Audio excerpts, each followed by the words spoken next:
Good medical morning. This is Watson, and today we're going to talk about CTE. But first, what is CTE? Chronic traumatic encephalopathy is a progressive degenerative disease of the brain found in people with a history of repetitive brain trauma, including symptomatic concussions as well as asymptomatic subconcussive hits to the head that do not cause symptoms. It's a popular topic among both wrestling and professional football fans, and it was popularized after the tragic Chris Benoit incident of 2007. So, did Chris Benoit have CTE? The answer is yes. Tests conducted on Benoit's brain tissue revealed severe CTE and damage to all four lobes of the brain and brain stem. And notably, the septum is just a series of filaments. You can just see some thread-like appendages hanging from the surface of the corpus callosum. Many medical professionals have stated that Benoit's level of brain damage likely contributed to his aggressive and bizarre behavior, but a statement released by WWE dismissed this idea as speculative. And for reference, the brain on the right is an example of severe CTE.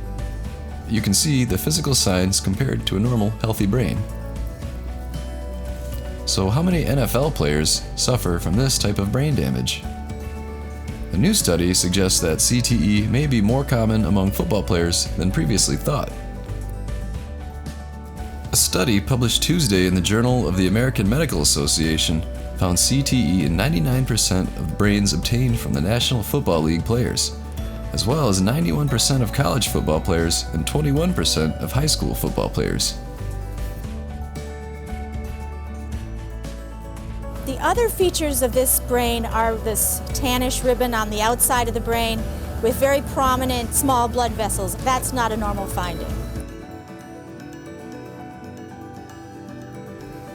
So what do you think?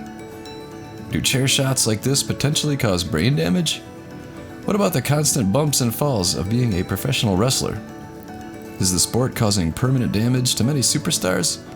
Leave your comments below.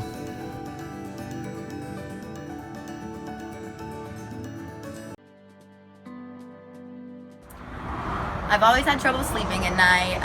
For example, last night I just couldn't sleep. It was about midnight. I took 2 Rest More, and within 30 minutes I was asleep. I didn't wake up at all through the night. I didn't wake up groggy. Check it out. Rest More is an essential addition to your medicine cabinet for those times you need to fall asleep but can't. Remember, when you just need more rest, get Rest More. Now available on Amazon.